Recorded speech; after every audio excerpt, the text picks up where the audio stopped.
Dinamilo, bonjour, good morning, guten Tag, avec une intention particulière à l'ambassade d'Allemagne ici à Lomé au Togo. Nous sommes bien heureux de vous retrouver en cette journée du mardi 12 novembre 2019. Vous nous écoutez un peu partout à Lomé au Togo, en Afrique et dans le monde entier. Nous en sommes honorés, flattés. Et nous nous engageons à vous donner le meilleur de nous-mêmes par le condensé de l'actualité qui sera aujourd'hui light, comme aiment le dire nos amis anglais. Pour cela, à la partie technique, Michel Vitogbe Tomega, à la console technique, Jérôme Dakucha, qui s'apprête à mettre l'émission à votre disposition aussi bien en image qu'en son. Et nos confrères et invités au studio, Eric Hugues Johnson du bi-hebdomadaire L'Union pour la Patrie, bonjour. Bonjour Sas, bonjour chers amis auditeurs et auditrices. Bientôt que Canal FM passe à la télé. On le souhaite vivement. Que Dieu vous écoute et qu'il en soit ainsi. Amen. Eh bien, il nous a manqué la semaine dernière avec son crâne déplumé. Eh bien, notre vieil aristocrate, même s'il n'est pas si vieux que ça, nous retrouve aujourd'hui Primus Dotienkenou Aridja, bonjour. Bonjour chers amis auditrices, chers amis auditeurs, chers collègues, chers invités. Merci. Au cours de la presse hier, nous débattions de ce qui semble être un début de pompe de discorde entre le gouvernement et le monde enseignant, notamment le protocole d'accord et plus précisément ce point important sur des primes que le gouvernement s'est engagé à payer, primes à payer directement ou bien à indexer au salaire. Nous avons démarré les débats hier. Je vous avais promis que nous aurions aujourd'hui un acteur qui connaît bien ce sujet. Il est à nos côtés. Il s'appelle Kofi Kanetom. Bonjour. Bonjour, bonjour, distingués auditeurs et auditrices de Radio Canal FM. Kofi Kanetom, qui fut et qui est toujours mon collègue enseignant quand je tenais encore la craie, qui demeure toujours dans le monde de l'enseignement. Il demeure aussi syndicaliste. Il est le coordonnateur national de la Fédération des syndicats de l'enseignement du Togo, la FESET. Et Kofi Kanetom, vous m'avez confié que votre syndicat et vous-même, vous avez pris part aux négociations qui ont abouti à notre fameux protocole d'accord. En effet, nous avions pris part à cette discussion dans le groupe qui a été mis en place en février 2018 par Son Excellence le Premier ministre pour... le Premier ministre de l'époque, c'était C'était et c'est toujours comme il s'est nommé qui nous avait implanté ce décor afin que nous puissions débattre des problèmes politiques qui minent le système éducatif togolais. Vous m'avez confié que vous étiez le vice-président. Oui, j'ai été le premier vice-président et le ministre en étant le président, il y avait également un deuxième vice-président. C'est-à-dire qu'en votre qualité d'enseignant, de syndicaliste et de négociateur, à ce protocole d'accord, vous êtes vraiment qualifié pour éclairer nos lanternes.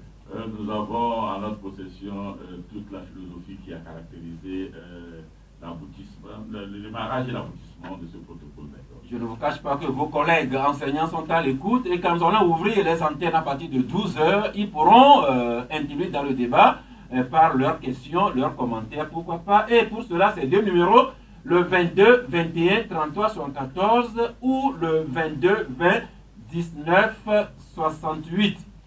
Eh bien, ce matin, vous avez vu un joli soleil doré qui illumine et qui éclaire le Togo dans Lomé. Ce soleil se transporte jusqu'au studio de Canal FM sous le charme et la lumière de Christelle Diko. Bonjour Christelle. Bonjour Sas. Christelle Diko, la directrice de publication du magazine Dagan, qui paraît tous les 2 mois et j'ai entre les mains le tout nouveau numéro. Ça c'est vrai, le 4e numéro de Dagan. Bonjour à tous les Dagan, bonjour David, bonjour aux Fogans et aux Fogies, à tous les auditeurs de Canal FM. Merci surtout de transporter la femme par sa voix et son charme et ses préoccupations en matière de beauté au club de la presse. Juste annoncer la pensée du jour, c'est une tradition ici au club de la presse. Et aujourd'hui, nous sommes allés visiter les œuvres de l'écrivain français François Mauriac, qui a écrit que notre vie vaut ce qu'elle nous a coûté d'efforts. Notre vie vaut ce qu'elle nous a coûté d'efforts. Eh bien, comme c'est mardi, page Art, Tradition et Culture. Et commençons par vous, Eric Hugues Johnson. Et comme de tradition, votre journal L'Union pour la Patrie, vous écrivez à la page 2, ouverture officielle du Palais de Lomé le 22 novembre prochain. Nous aimons souvent parler de ce feuilleton du nouveau Palais de Lomé et apparemment, nous acheminons vers le dénouement. Ça, je ne sais pas si vous avez déjà visité ce palais-là. C'est le palais qui se trouve à côté de la présidence à la Marina. Et c'est un palais qui a beaucoup d'histoire. D'abord construit par les Allemands pour servir de cadre au gouverneur allemand au temps de la colonisation, qui est devenu... Non, le terme officiel hôtel du protectorat allemand sur le Togo. Ah oui, voilà. C'est le terme, le générique. Politiquement consacré. Donc, il est devenu, après, le palais des hôtes de marque. Le président Iladéma se servait de cela pour recevoir ses amis, chefs d'État, chefs de gouvernement et autres. Et aujourd'hui, ce palais, après, c'est devenu également la primature. Vous vous rappelez de le premier gouvernement de la transition. Oui, cette histoire triste où il y a eu des fusillades et puis des morts. C'était le 3 décembre 1991 par un vendredi pluvieux. Et que nous regrettons tous en tant que Togolais. Aujourd'hui. Et après ce triste épisode, le palais a été laissé longtemps à l'abandon, le domaine des reptiles, des animaux sauvages et autres. Ah oui, évidemment, je pense que c'est ce qui a plutôt inspiré le chef de l'État, Paul Yancine, à initier un palais de culture. Et quand on parle de culture, c'est tout ce qu'il y a comme artisanat, comme art plastique, comme musique et tout ce que vous voulez. Aujourd'hui, après beaucoup de tracasseries, parce qu'il avait été lancé au tout début un appel d'offres international qui n'a pas abouti, et tout le monde avait pensé que cela n'allait jamais arriver, puisque le fonds mis à disposition des prétendants constructeurs n'était pas aussi conséquent par rapport au travail à battre sur le terrain. Donc il n'y avait pas eu assez de postulants, donc cet appel d'offres a été annulé. Et par après, l'État togolais a revu à la hausse ce financement-là, et je vous dis en passant que ce palais de culture aujourd'hui a été financé à 100% par l'État togolais. À hauteur de plus d'1 milliard, puisque le premier appel concernait 1 milliard 300 et quelques millions. Après, bon, c'est sûr que comme nous n'avons pas le chiffre exact, nous n'avons pas voulu polémiquer là-dessus. Tout compte fait, ça dépasse le milliard quand même qui a été investi pour reconstruire ce palais devenu palais de la culture. Et comme nous l'avons annoncé, ce 22 novembre, ce palais sera officiellement ouvert au public pour que les Togolais puissent aller découvrir leur culture et pourquoi pas la culture ouest-africaine. Merci. Petit article, mais long commentaire. Primus Dodjegenou, voilà une bâtisse à l'histoire chargée, l'histoire par elle-même de du protectorat allemand jusqu'à aujourd'hui. Entre-temps, il y a eu également l'espérance, l'espoir de la transition qui a fini par cette funeste fusillade du 3 décembre 91, et puis l'abandon, et puis ce bâtiment qui va revivre, qui va être un lieu de valorisation de la culture, notamment l'artistique, le culinaire, le scientifique, voire même le technique. Primus? Disons que notre pays veut effacer ses repères historiques. Là, on n'en a pas. Nous en avons, mais pas beaucoup. Nous avons quelque chose qui nous rappelle tous ceux qui ont combattu pour l'indépendance de ce pays. Il y a quelque chose. Il n'y en a pas. Nous en avons. Attends, tu me poses la question ou tu... Non, je constate. Il n'y en a pas. Il n'y a rien. Maintenant, quand vous voulez la SNI qui est devenue maintenant Aura Bank, c'est un bâtiment allemand. Quand vous voulez la direction de la douane, c'est un bâtiment allemand. Tu vois, l'État, les engloutis. L'école que j'ai dirigée, la Marina. Oui, aussi. Vous voyez. C'est à l'abandon maintenant aussi. On peut y ajouter aussi l'École nationale d'administration. Oui, mais pourquoi l'utilise toujours? Non, c'est pas honnête. Vous voyez, l'histoire d'un pays, c'est ça. Il faut le repérer, le référencer pour les générations futures. On n'en tient pas compte. Aujourd'hui, on veut nous offrir un palais de culture. Je ne sais pas si je dois être content. Moi, au Togo, je ne peux pas me lever et dire que je vais aller au théâtre. Et ce n'est pas un niveau chargé d'histoire. Comment me transformer pour me donner mon petit théâtre? Ouais, moi, je ne sais pas si je dois apprécier. Le débat reste ouvert et c'est ça même le propre du débat. Des gens se demandent si le gouvernement a échangé avec les historiens, avec les artistes avant de concevoir ce projet. Mais nous en sommes au constat que les travaux ont été faits. Je suis passé ce matin juste en coup de vent, je n'ai pas pu m'arrêter. Mais comme l'ouverture est annoncée pour le 22 novembre prochain, je ferai tout pour y être. Et nous aurons de la matière pour venir partager avec vous ici. Oui, Eric? Je pense qu'il ne faut pas mettre les charrues devant les bœufs. Il faut visiter quand même le site pour pouvoir apprécier. Aujourd'hui, on ne sait pas pour le moment ce que ça contient. Est-ce que c'est des pans de notre histoire qui est retracée et on ne sait pas. La curiosité demande d'aller constater et de venir en parler. Mais on n'a pas fini avec les Allemands. Au moment où nous accueillons notre Dieudonné national, Montoso Korolakna. Bonjour. Mon très cher Sas, bonjour, bonjour auditeurs, bonjour auditeurs de Radio Canada. C'est toujours un plaisir de vous retrouver au studio, même avec retard. Naturellement, indépendant de votre volonté, et bien de cette bâtisse à l'histoire chargée, nous en venons maintenant à la coopération, au partenariat sous forme de consolidation, de jumelage de villes togolaises et allemandes.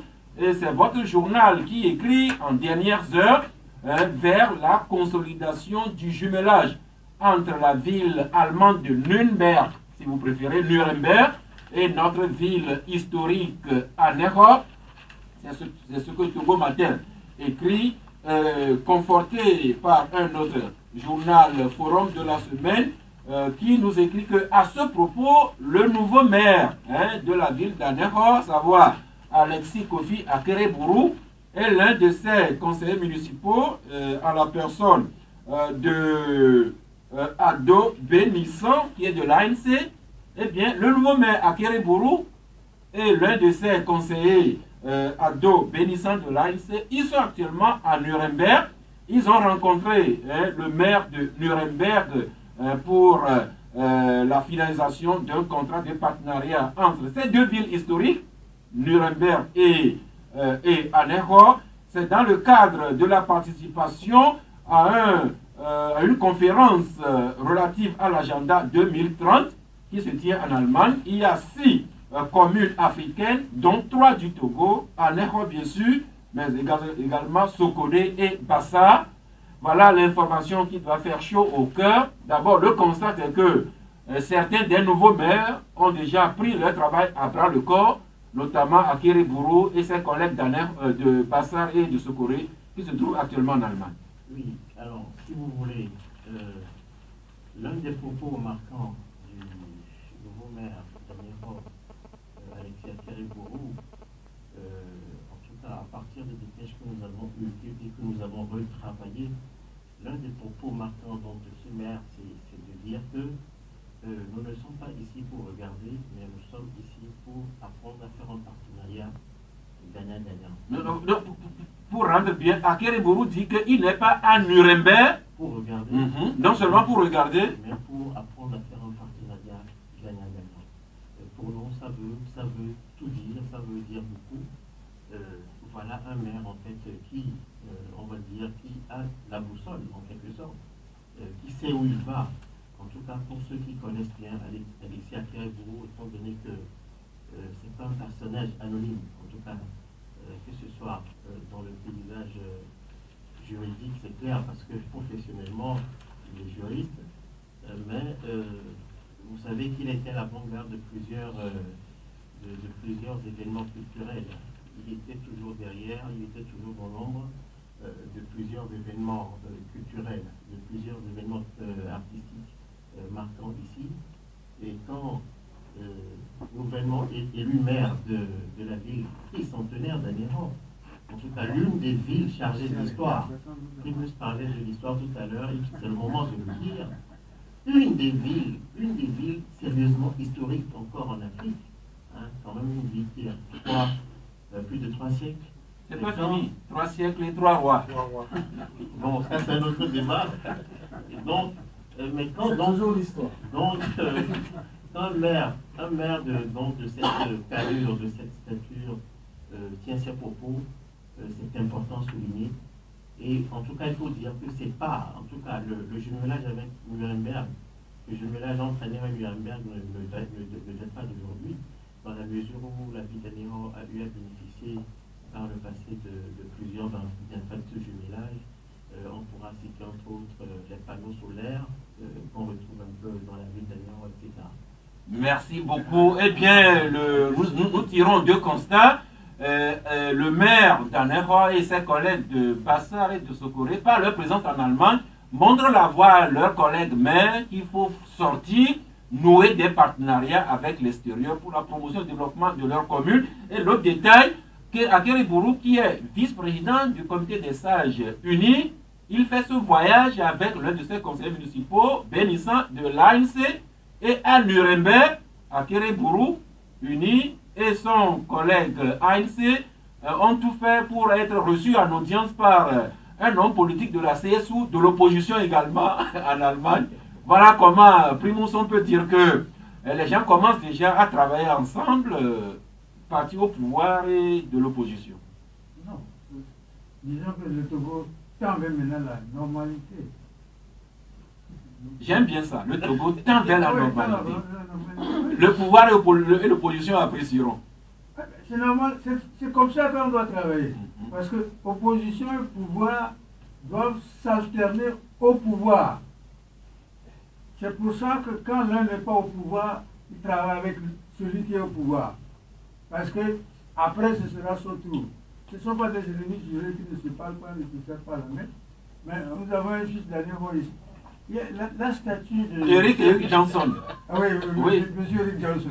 Oui. Oui, allez-y.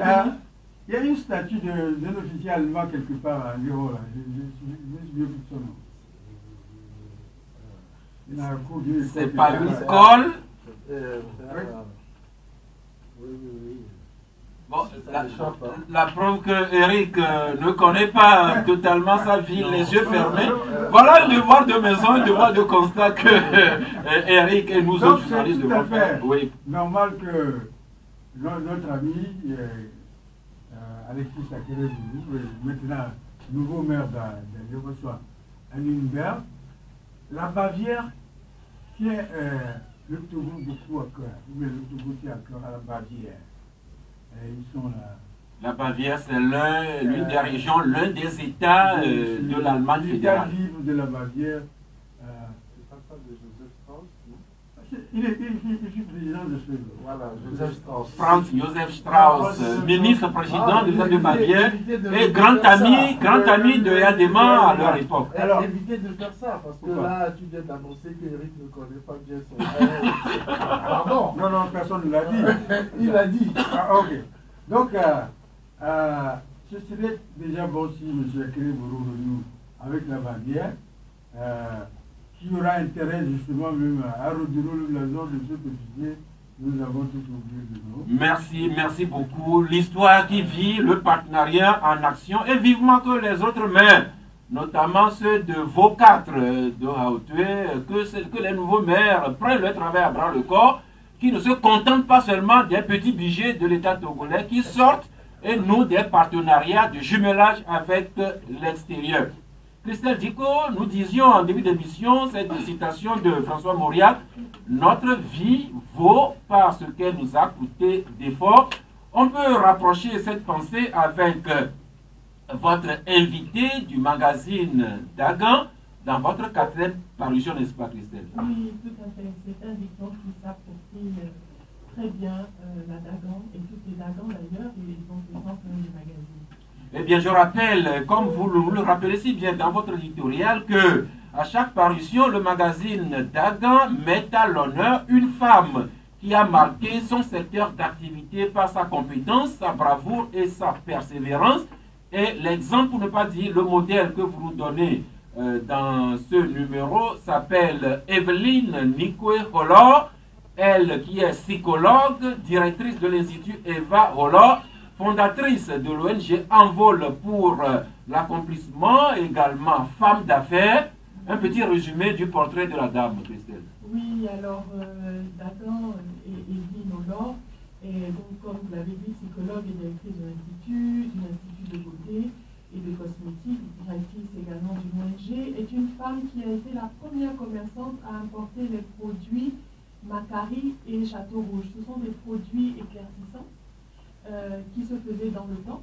Donc, elle a eu la distribution de ces produits-là dans la sous-région. Et il se trouve qu'elle a arrêté de le distribuer parce qu'il y a eu beaucoup de copies sur le marché et que la dépigmentation a commencé à faire des dégâts. Et donc, elle s'est retirée parce qu'elle nous a expliqué dans son interview que la dépigmentation est normalement un long processus qui ne se fait pas n'importe comment et que selon elle, c'est un problème qui est mal compris et qui est mal géré.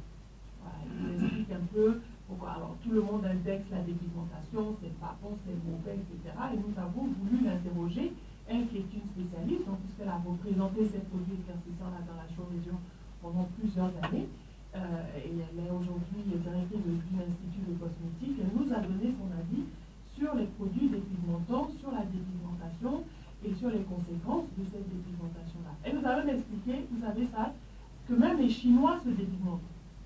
C'est-à-dire qu'en fait, il y a des Chinois qui sont basanés, et là-bas, la peau claire, laiteuse même, est synonyme de bourgeoisie. Donc, beaucoup de Chinois basanés s'éclaircissent, mais s'éclaircissent comment? En buvant des tisanes de champignons.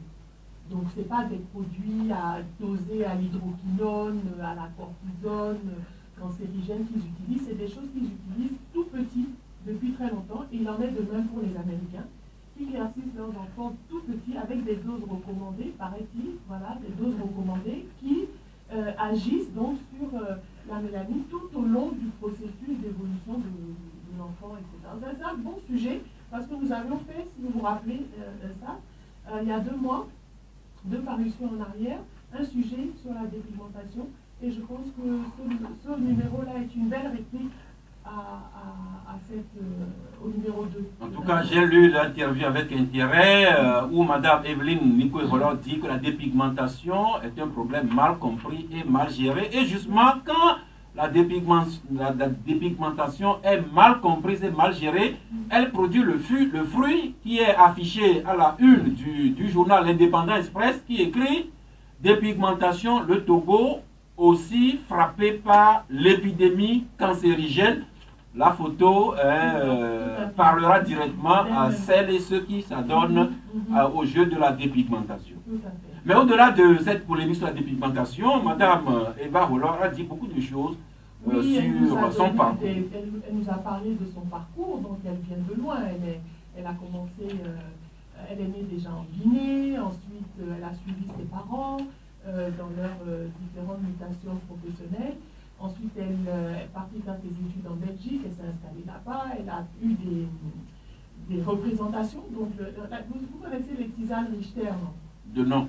Voilà, c'est elle qui a fait venir les tisanes Richter dans la ville de Lomé, dans la sous-région. Donc, elle nous a expliqué qu'elle est partie, effectivement, de la Belgique avec envie de s'installer au Togo.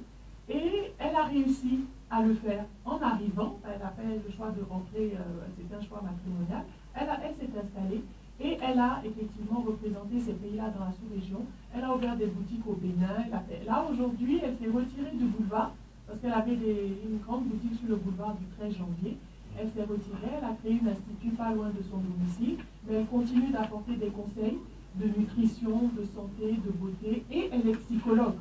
Et elle nous a expliqué que notre jeunesse sollicite beaucoup les psychologues. Je ne sais pas si vous le saviez, moi ça m'a étonné, mais elle consulte beaucoup les jeunes qui viennent la voir pour des problèmes psychologiques, ici à Lomé. Merci. Autre conseil que Daga Magazine donne aux femmes. Nous approchons de la fin de l'année avec les fêtes qui doivent rimer avec bal et qui parlent de bal, parlent de robe de soirée. Justement, vous en faites un bel éclairage. Quelques conseils pour look glamour pendant les fêtes, Christelle? Oui, non, ça maintenant, il faut arrêter les habits un peu épouvantails. Là. Je pense qu'il y a des normes vestimentaires qu'on doit connaître et on doit se mettre en beauté pendant les fêtes de fin d'année. Vous savez, quand on est bien habillé pendant les fêtes, c'est pas pour se montrer, c'est pas pour se gander ou quoi. Non, non, non. Je pense que déjà, c'est pour rendre grâce parce qu'on a fini l'année en beauté. Et puis oui, quoi, faut se faire belle, faut se faire désirer. Oui, c'est la fin d'année, il y aura les fêtes s'annoncent. Et tout ça, Dagan dit éviter le fashion faux pas. Fashion faux pas, c'est-à-dire vous êtes bien habillé et vous mettez un truc qui gâte la tenue. Qui dégamme tout. Complètement. Là, vraiment, je pense que ceux qui liront Dagan pourront observer ceux qui font des fashion faux pas. C'est-à-dire, vous avez la jolie robe, les jolis talons, vous avez tout, mais au final, vous mettez le sac dessus qui gâte tout. Voilà, vous prenez un gros sac, vous le mettez sur l'habit, et puis ça y est, vous êtes complètement dégamé, et ça ne va pas du tout. Alors, Dagan donne des conseils sur le maquillage, le maquillage de fête, c'est pas n'importe quel maquillage, la façon dont on se maquille tous les jours, et le jour où on va se maquiller en soirée, il faut faire la différence. Dagan donne aussi des astuces sur la coiffure de fête. Et Dagan insiste sur le fait qu'aujourd'hui, nous les Africaines, on doit mettre notre pagne en valeur. Il faut customiser les robes de soirée et mettre notre pagne en valeur. On peut faire de très belles robes de soirée avec le pagne et on peut faire de très belles tenues en mettant en valeur le pagne, en le mixant avec de la dentelle, de la tulle, etc. Voilà. Beaucoup de trucs qui vont intéresser les femmes. Et moi, l'homme, j'apprends ici que une tenue de soirée peut transformer la plus simple des demoiselles en une princesse. Ah oui, là, on va mettre le papier cette année-là. Donc, les hommes essayent d'être à la hauteur hein, pour ne pas dégamer devant. Ah, ne dégamez pas, ne dégamez pas. Eh bien, une robe de soirée, les styles, les formes, les couleurs, les accessoires, le maquillage, tout, neuro spécial de Dagan, j'imagine beaucoup de femmes. Dès que l'émission sera finie, beaucoup de femmes qui vont ruer vers les magasins où trouver ce numéro de Dagan. Oui, Primus? Oui, je me excuse. Christelle. Le micro, s'il vous plaît, Primus? Quand j'avais lu le numéro de Dagan, là, à laquelle représentait Madame Marguerite Sewa Lorsol, j'avais essayé de nous expliquer les formes des femmes. La femme en A, la femme en O, la femme en A. Et puis, il n'y avait pas de photos d'illustration. Si, il y avait des photos. Il n'y avait que 3 photos. Non, il y avait des schémas, c'est pas vrai. 3 photos Non, il y avait des schémas. où on expliquait ce que c'était que la forme A. On fait un A, on dessine une femme derrière. Il y avait un schéma. Non, non, pour être plus sérieux, peut-être qu'on devrait donner un exercice à Primus Voilà, de faire le point des différentes formes de femmes dans la rue. Et comme ça, il nous dira c'est quoi une forme A, une femme O, etc. Alors, revenons donc à cette parution. Eh bien, le mois d'octobre est fini, il y a déjà environ 2 semaines, mais vous y revenez, ce mois spécial consacré au cancer du sein.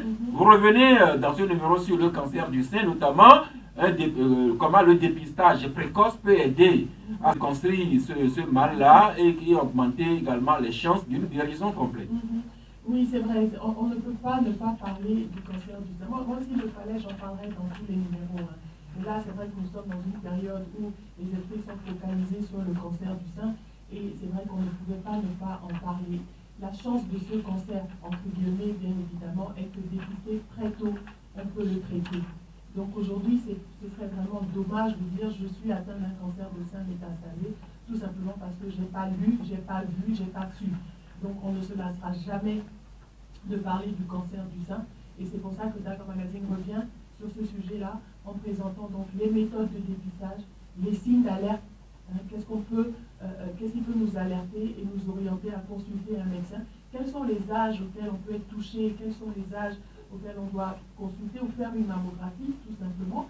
Puis d'accord, à la fin de cette rubrique-là, présente des témoignages qui sont quand même assez poignants.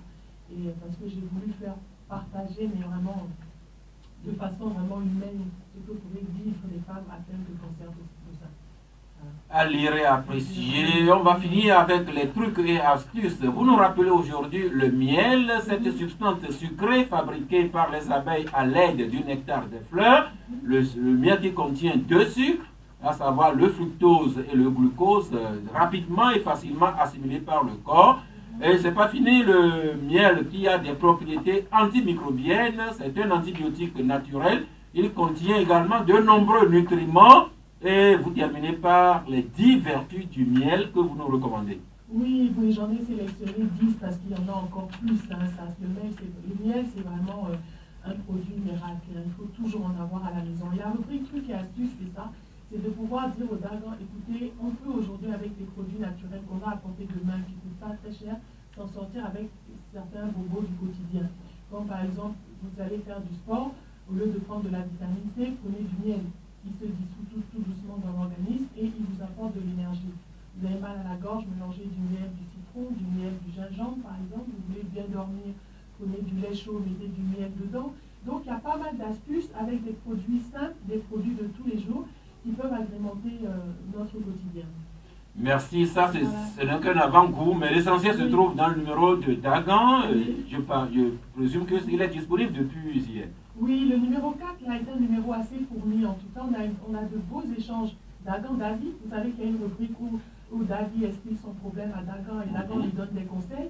Cette fois-ci, c'est l'autovisa et mon amour. Vous allez voir un peu le problème de la David par rapport au l'autovisa, les conseils de Dagan. On a une belle histoire aussi, en histoire de femme, où Hélène raconte un peu comment est-ce qu'elle a été violée très tôt et comment sa vie a basculé. Ça aussi, c'est un sujet dont on parle assez souvent, je trouve même pas assez. Et je pense que cette histoire va nous permettre de prendre conscience que les choses se passent parfois à côté de nous et on ne le sait pas. Cette histoire que vous publiez en feuilleton qui doit interpeller non seulement les jeunes, mais également les parents et les enseignants parce que la pauvre petite fille est orpheline de mère. Sa belle-mère ne la porte pas beaucoup dans son cœur. Et à 15 ans, elle a été violée par son enseignant qui l'a abandonnée et les parents également. Voilà, parce qu'elle se confie à sa belle-mère et malheureusement, sa belle-mère l'accuse et la fait partir de la maison parce qu'elle est enceinte et qu'elle ne lui sert plus à rien. C'est très très dur et je pense qu'il faut aussi transmettre ce genre d'histoire-là pour que nous soyons touchés comme il le faut vraiment par ces problèmes de société qui touchent tout le monde. Kofi Kanetom, rebonjour. Oui, bonjour. Je ne sais pas si vous avez déjà lu l'histoire dans Dagan, mais voilà un enseignant qui a abusé de la naïveté de son élève qui l'a enseigné à 15 ans et abandonné. Je voulais déjà réagir pour demander pourquoi c'est un enseignant, pourquoi c'est un enseignant, parce qu'on ne peut pas prendre une autre personne qu'un enseignant. Ou bien bon, vous voulez donner tellement de trucs à l'histoire pour que des gens puissent s'intéresser. Non, parce que malheureusement, on continue de sensibiliser les enseignants. Il y a beaucoup d'histoires. Vous vous rappelez de la loi du 10 mars? Oui, justement, parce que maintenant les enseignants sont tellement prudents et ils ne se disent plus dans ces histoires. Mais c'est une histoire qui s'est passée. On est pluriel, on ne sait pas, quelque part, il peut y en exister. C'est bien de rappeler que nous sommes tellement en contact avec les enfants tout le temps. Et ça peut vraiment friser un peu le désir, il faudrait qu'on l'enlève. Et on peut comprendre que la proximité crée l'affinité, mais l'enseignant doit savoir rester maître de ses nerfs. Et je parie que c'est votre cas personnellement, Kofi Kanetom. Juste parce que j'ai accompli mon métier sans se reproche, et puis je suis sorti pour la tête. Eh bien, Kofi Kanetom, enseignant, syndicaliste, vous êtes le coordonnateur national de la Fédération des syndicats de l'enseignement du Togo. Je vous connais sur le terrain depuis les années 90. Vous y êtes toujours, même si vous prenez un coup de vieux. Eh bien, c'est en ces qualités que vous avez fait partie des négociations qui ont abouti au protocole d'accord, ce papier, ce parchemin qui a aidé, ou bien qui aide à dégérer la situation du monde enseignant depuis, jusqu'à dernièrement, il y a cette polémique-là qui naît, notamment entre la coordination des syndicats d'enseignants et le gouvernement à propos de la façon dont le gouvernement doit honorer ses engagements sur le protocole d'accord. Alors, voulez-vous nous rappeler un peu l'historique de ce protocole d'accord, Kofi Kanetom? Oui, merci. Il faut vous dire que depuis 2008, le système éducatif a connu des perturbations de l'agitation parce que les enseignants ont subi le coup de d'évaluation du coût de la vie, de la cherté de la vie, et avait voulu, en plus de son salaire, de réclamer un certain nombre de conditions de travail pour pouvoir mieux se porter et faire ce travail. Donc, ces revendications ont malheureusement créé malheureusement des difficultés pour les apprenants. Et il a fallu que l'État et les enseignants se retrouvent pour pouvoir convenir de conduite à tenir. En effet, la plus haute magistrature de l'État, je veux parler du Premier ministre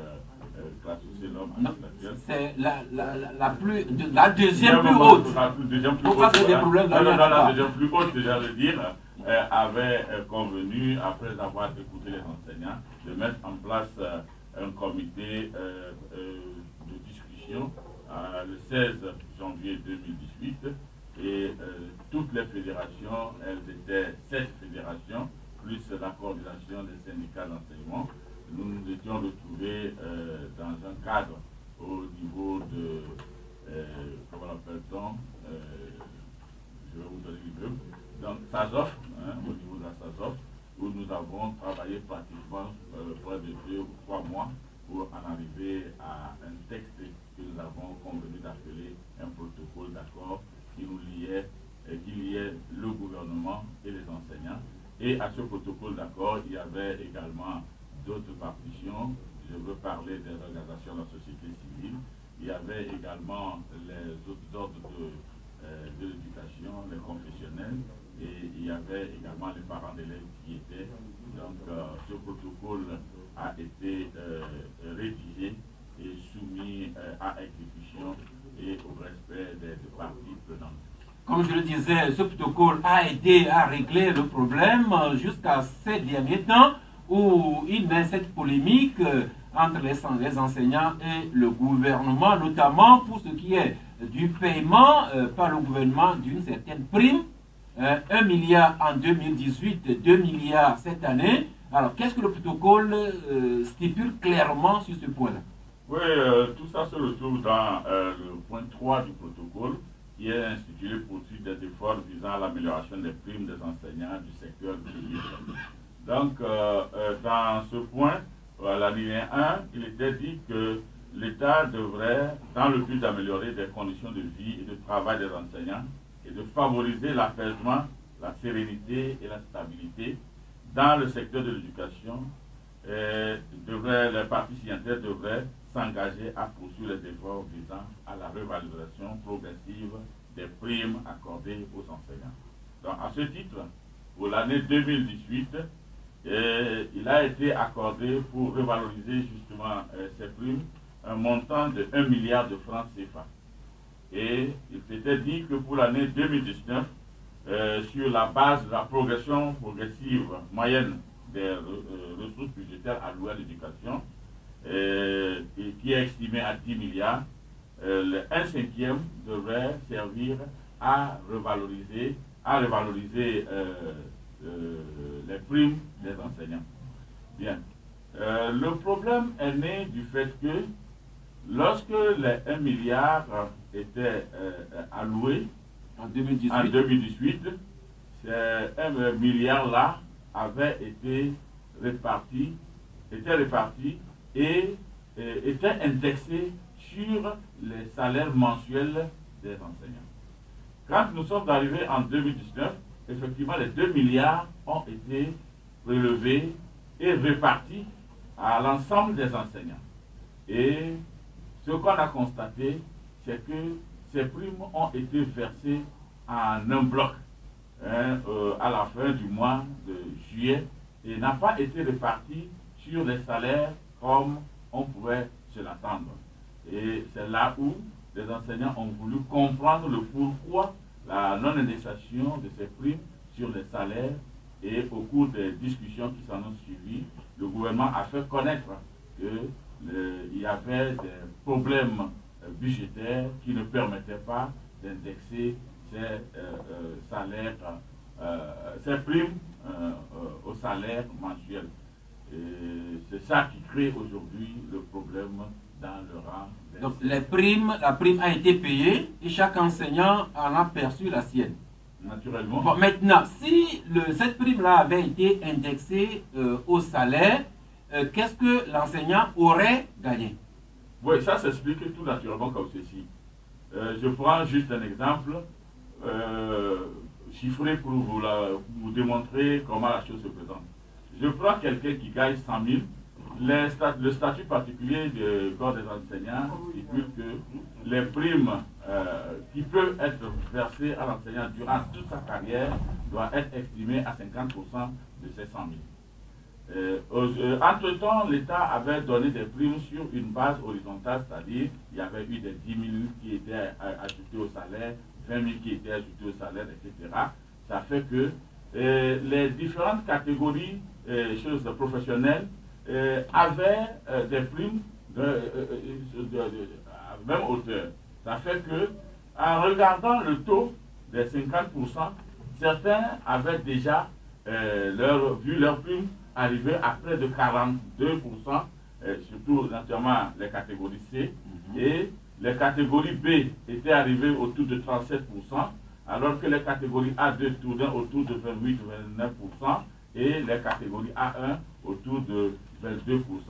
C'est nous-mêmes, lors des discussions, qui avions demandé à ce qu'on fasse de sorte que ces primes-là soient nivelées et de façon à ce que nous puissions nous dire que, à compter de cette date, tous les enseignants ont une prime à tel pourcentage donné de leur. Et nous avions recommandé que les primes soient désormais versées en tenant compte du grade, de l'ancienneté, afin que ceux qui avaient déjà un fort taux puissent avoir peu, ceux qui avaient moins de taux puissent avoir.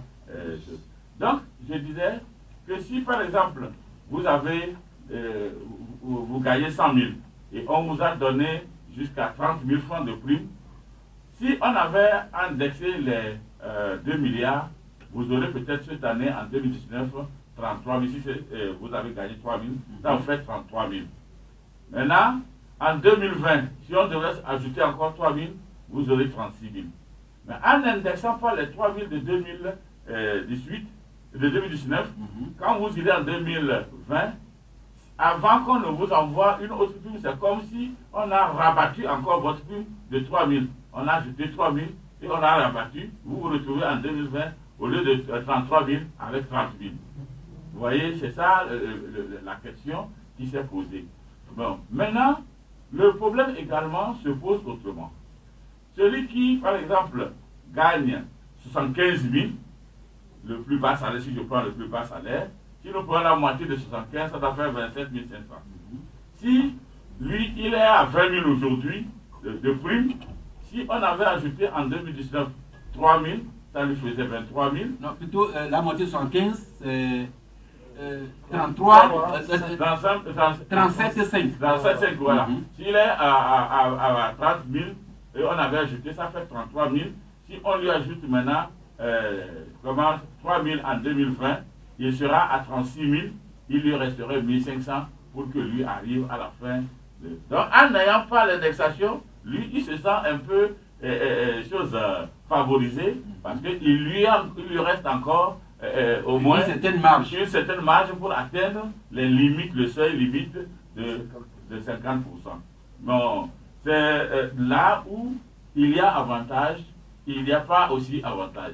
Avantage ici, inconvénient là. Eh bien, le gouvernement le gouvernement dit que il a des problèmes d'ordre budgétaire, c'est pourquoi il préfère payer les primes là directement et ne pas les indexer au salaire. On apprend même que le gouvernement tarde toujours à payer aux directions certaines primes qui leur est due, et alors que de l'autre côté, la coordination, c'est cette menace jusqu'à la fin de ce trimestre. Si le problème n'est pas réglé, on risquerait de connaître encore des mouvements. Alors, comme ce n'est pas le dialogue que vous êtes arrivé au protocole d'accord, est-ce qu'il y a déjà une forme de dialogue, de négociation qui prend la forme pour que ce problème-là soit réglé à la bonne compréhension, à la bonne intelligence de tous?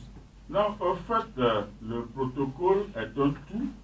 Et quand nous rentrons dans son point 2, il était dit que les parties signataires doivent considérer l'éducation comme étant une priorité nationale et revêt une importance primordiale pour le développement capital humain. Et qu'ensuite, elle doit s'engager à œuvrer à favoriser les conditions nécessaires pour un accroissement des ressources budgétaires et que les parties signataires devraient s'investir à soutenir la filière à préserver la calmie dans le système. Et il a été dit plus loin que on devrait recourir à des dialogues pour pouvoir aplanir toutes les difficultés qui en viendraient à naître dans le système relatif à des conditions de vie et de travail. Donc, je pense que, tel que nous le disons, l'État nous a signifié que pour des contraintes budgétaires, elle ne pouvait pas, pour l'année 2019, je précise bien, pour l'année 2019, indexer les primes-là au salaire.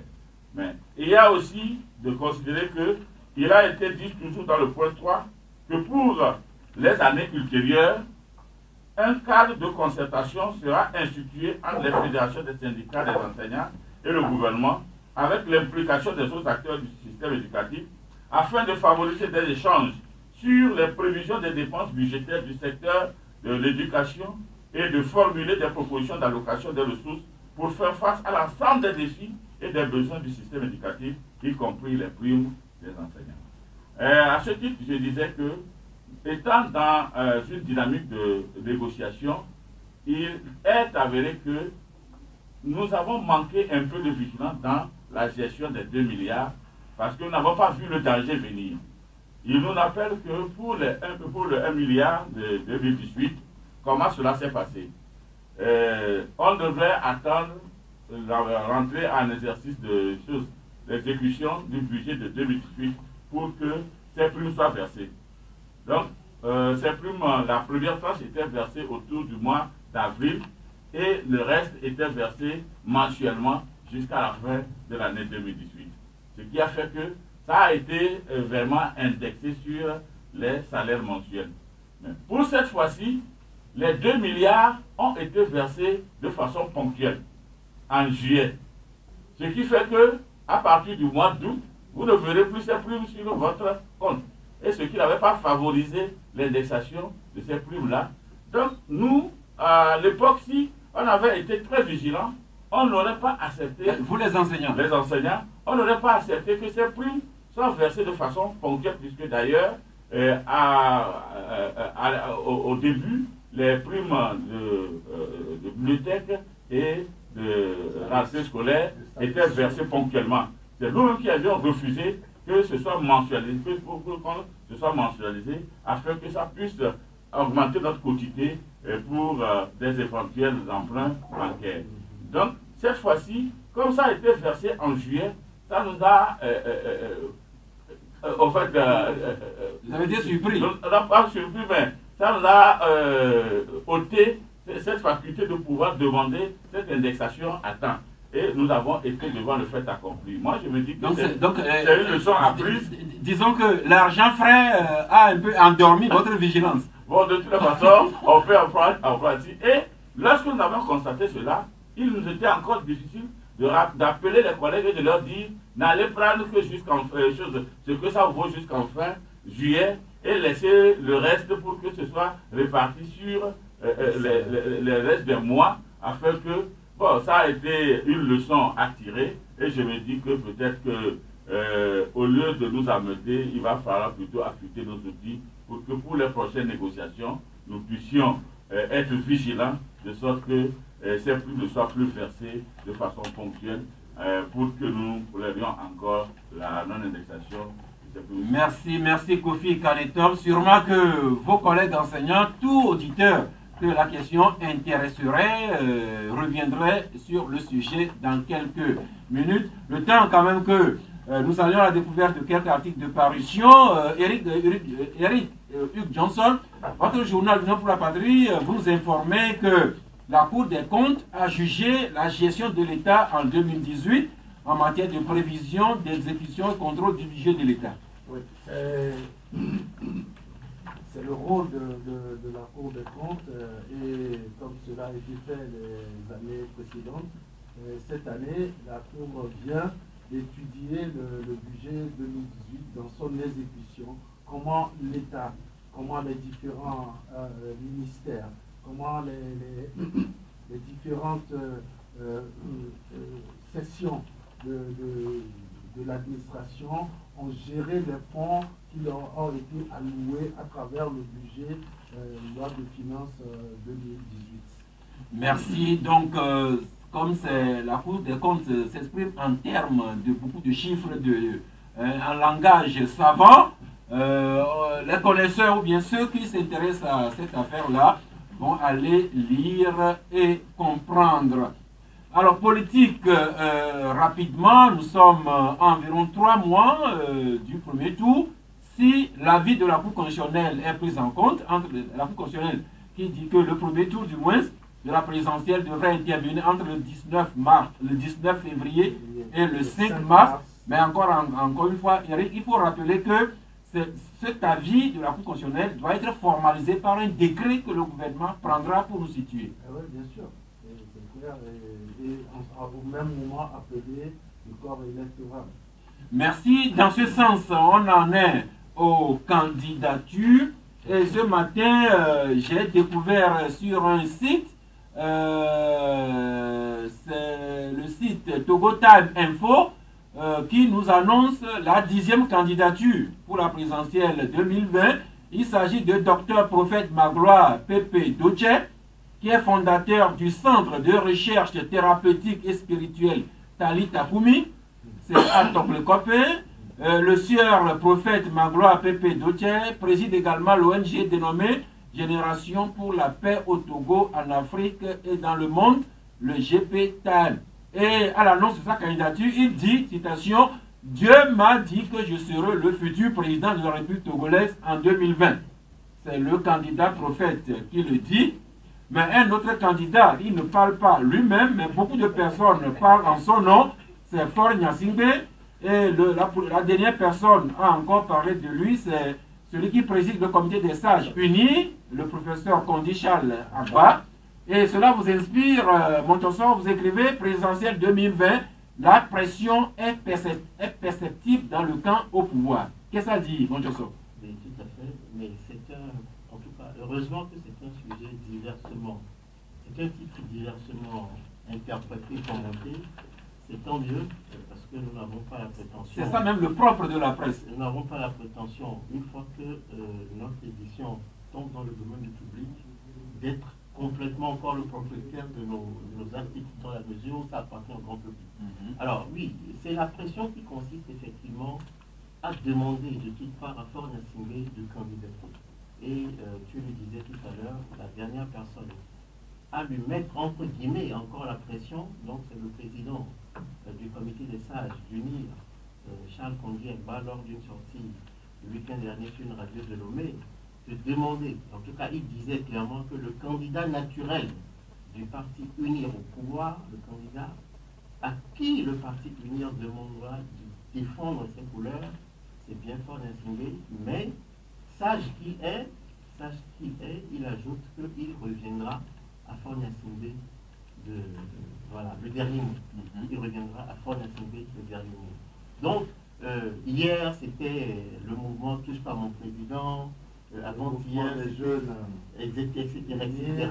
Mais nous savons aussi que dans l'opposition d'ailleurs, c'est-à-dire que plutôt que de s'intéresser à leur propre candidat, d'aucuns ont le regard tourné vers la candidature ou non de Faure Gnassingbé.